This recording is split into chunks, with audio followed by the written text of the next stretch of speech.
Hej og velkommen til min første videoblog, og det er noget jeg vil gøre fremover, eller forsøge på det i hvert fald, fordi at det er meget tidsbesparende for mig, og så synes jeg også det er rigtig godt, altså et rigtig godt redskab og rigtig givende for den der ser det, at de kan se det live, hvordan det egentlig fungerer på skærmen og hvordan man gør.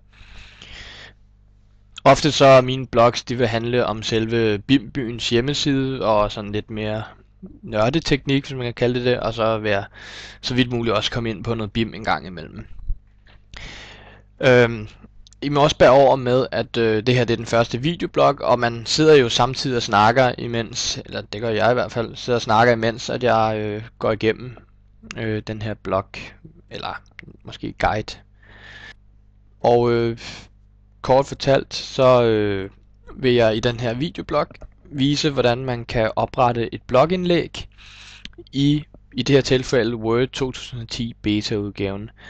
Og jeg mener, at Word også godt tilbage kan gøre det samme, og 2007'eren ligner utrolig meget 2010'eren på overfladen i hvert fald. Så det burde ikke være nogen problem for folk. Men der findes jo også andre blog editors eller hvad man nu vil kalde dem. Og der er både nogle online, og man kan også downloade nogle til computeren, og så oprette ens blog via dem. Fordelen ved at bruge sådan en er jo, at man for eksempel kan skrive halvdelen af sit blogindlæg den ene dag, og så færdiggøre det den anden dag, og så sige publish eller udgive. Ja, og så er den oppe og tilgængelig for folk. Hvor det har man lidt sværere med, hvis man gør det direkte inde på hjemmesiden. En anden fordel er også, at selve opsætningen, for eksempel i Word, er ret enkel. Det er ligesom man vil opsætte en almindelig Word-side, og billederne kommer så med op på serveren og ligge. Så det er jo ret smart.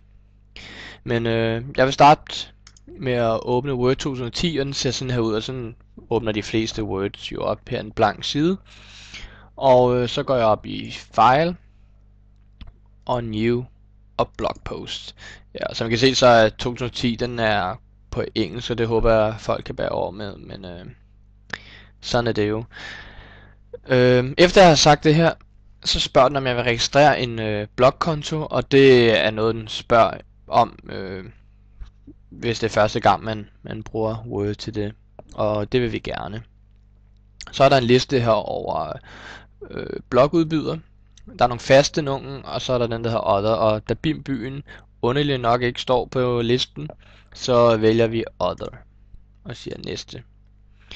Så er der API, det er sådan selve hvilken type af serveren modtager informationerne på, og der kan man vælge her imellem to forskellige, og der skal vælges Meta Weblog.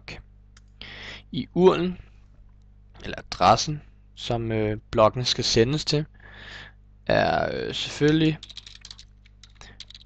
bimbyen.dk, og så er det skråstreg xml rpc.php. Altså bimbyen.dk/xml rpc.php. Og kontoinformationerne er dem, som man bruger også til at logge ind på selve BIM-byen med. Så i mit tilfælde er det Sung, der er brugernavnet, og så min kode. Jeg vælger her at sige gem mit kode. Så er der også en indstilling hernede, der hedder Picture Options. Og der kan man så vælge 3 forskellige ting. Man kan vælge for eksempel selv, at man vil stå for hvor billederne de bliver uploadet, altså på en anden server end BIM-byens, eller man slet ikke vil have nogle billeder med, så kan man jo vælge den for eksempel. Men jeg vælger My Blog Provider, som er BIM-byen, det vil sige, at billederne bliver uploadet med op til selve BIM-byens server. Og så sådan der. Så er jeg klar til at oprette min blog. Og her øverst op, der skriver man sådan selve overskriften på bloggen. Og så skriver jeg her test på blog API. Sådan der. Og nede under stregen, der er alt indholdet. Og der kan man for eksempel her, dette er en test på Blog API. Og man kan også skrive lige flot skrift her, så bliver det lavet med rød, og så kan vi lave det med større.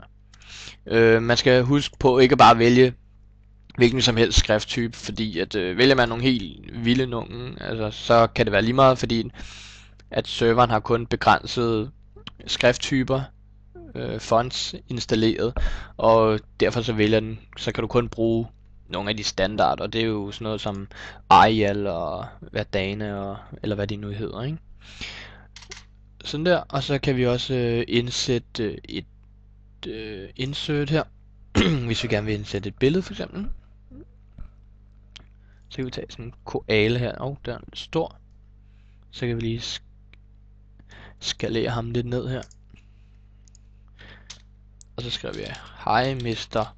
Koala. Og den kunne vi lave i blå for eksempel. Så er jeg færdig med mit blogindlæg. Så trykker jeg bare på den her knap, der hedder Publish. Og bupti, så kom der sådan en orange boks op her, hvor der siger, at min post, eller min blogindlæg, er blevet publiceret. Så kan vi gå hen på Bimbyen.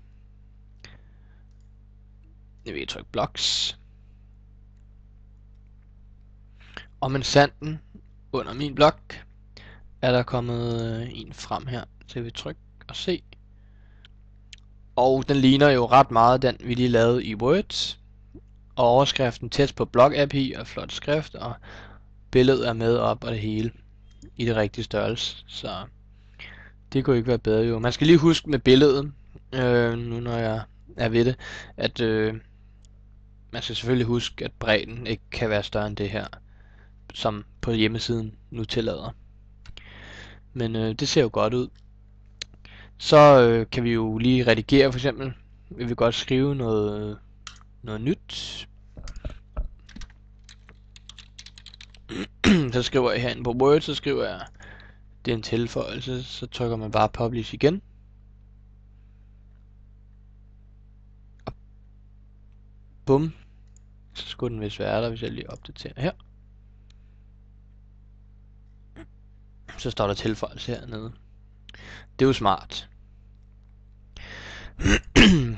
Jeg har før lavet blogs på min side, og jeg har ikke brugt API'en, må jeg indrømme. Der har jeg brugt bare siden, men der kan man jo sige Open Existing, og så kan du se overskriften alt efter hvad nogen jeg har oprettet. Det kunne for eksempel være bare den allerførste, velkommen til min blog. Og den er så her, og så kan jeg så gøre det samme. Der kan jeg ændre teksten og hvad jeg nu har lyst til, og så trykke Publish igen, og så er den klaret. Så det er jo ret smart. Og det var faktisk det jeg havde den her blog, og jeg håber at I fik noget ud af det. Tak herfra.